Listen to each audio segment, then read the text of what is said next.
आज से लगभग 15 वर्ष पहले वाराणसी से प्रकाशित सांध्य हिंदी दैनिक समाचार पत्र दैनिक मान्यवर में 15 अगस्त के अवसर पर मैंने एक लेख लिखा था, जिसका शीर्षक था काहे का जय हिंद, काहे की जय भारती।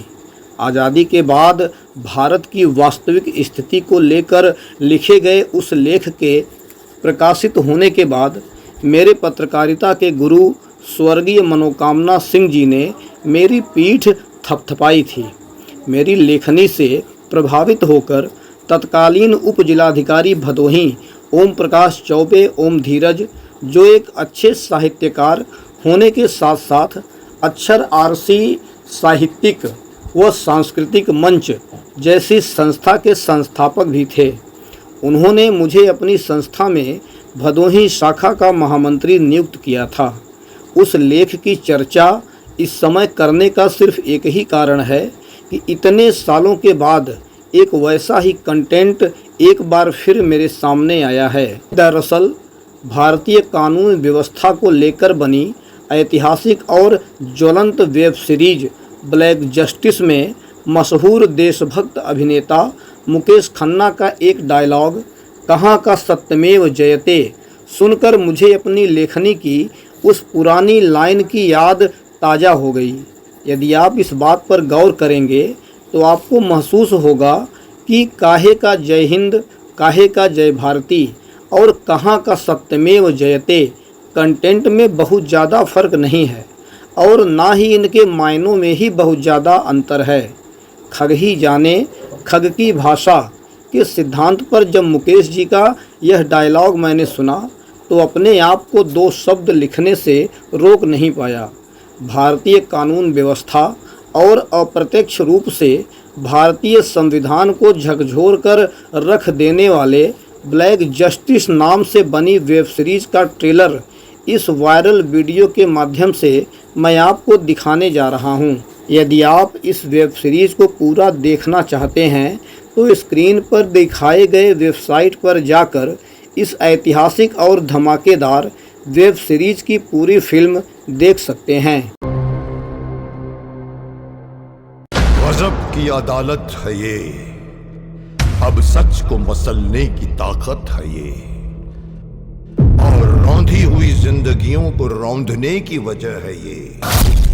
कहाँ का सत्यमेव जयते, कहाँ का सत्यमेव जयते, कहाँ का सत्यमेव जयते।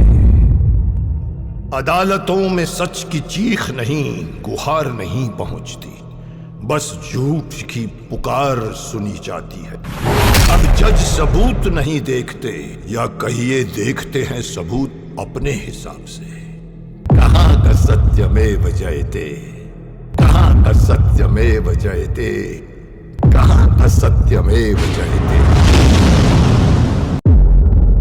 जो शैतान खड़े हैं तेरे दरवाजे पे बनके जमानत के खरीदार, पाकर जेल से आजादी, ये क्या नहीं करेंगे मासूमों पे अत्याचार। जमानत देने से पहले साहेब कर लेना तुम ये विचार, नहीं तो कहाँ का सत्यमेव जयते, कहाँ का सत्यमेव जयते, कहाँ का सत्यमेव जयते। तुझ पे है पड़ा हुआ जो ज्ञानहीनता का भार, विशेष दूसरी शिक्षा पाके देता क्यों नहीं उतार। जो समझ में आए तुझको व्यवहार और कारोबार, उस पर ही करना चाहिए तुझे न्याय का विचार, नहीं तो कहाँ का सत्यमेव जयते, कहाँ का सत्यमेव जयते, कहाँ का सत्यमेव जयते।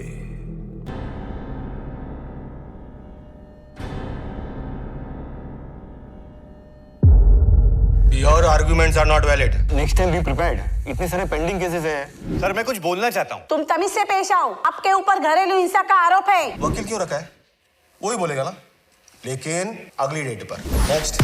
सुप्रीम कोर्ट में आज भी वो ताकत है कि वो सरकार को मजबूर कर सके रिफॉर्म्स लाने के लिए। मैं जुडिशरी सिस्टम में रिफॉर्म्स लाने के लिए सुप्रीम कोर्ट में PIL फाइल करने वाला हूँ। Who the hell is this lawyer? India में आजकल सभी को फेमस होना है। 5 लाख से ज्यादा केसेस पिछले 3 दशकों से पेंडिंग है। So what reforms do you want here?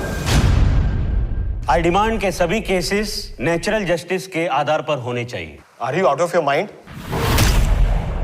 In reality, more than 50% of our population is impacted by judiciary. मुझे लोअर कोर्ट से लेकर सुप्रीम कोर्ट तक सही से न्याय नहीं मिला। उन्होंने हमारी जमीन का कोई रकम अदा नहीं की। कोर्ट के चक्कर लगाते लगाते मेरे पैरों में छाले पड़ गए। 4 साल पहले मेरा रेप हुआ था। हमारा काफी समय बर्बाद हो गया। Principle of natural justice is not being followed. लोगों में जुडिशरी का डर खत्म हो जाएगा। This is my point, sir. Bar council को भी पता है कि जजेस कितने फेयर और unbiased. Mind your language. This is nonsense, my lord. कोई भी जज का judgement on same evidences overturn करता है। How is it possible? What exactly are you trying to say? तो फिर उस जज को सस्पेंड किया जाना चाहिए। Objection, my lord. Sir, judiciary वकील और जजेस की सुविधाओं के लिए नहीं, लोगों की सुविधाओं के लिए बनी है।